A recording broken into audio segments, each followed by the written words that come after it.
How to create extra Telegram account.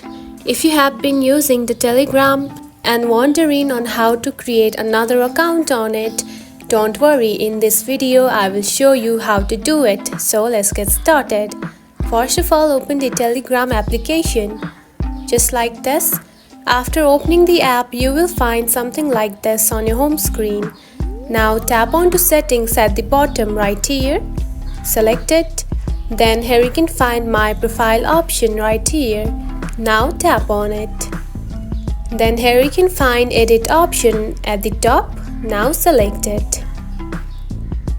Then scroll down and here you can find add another account just right here. Now tap on it. Now to add another account, simply add your phone number. Then tap on to continue. And after doing that, simply you will create an extra account on the Telegram account. And that's it. This is how you can create extra Telegram account.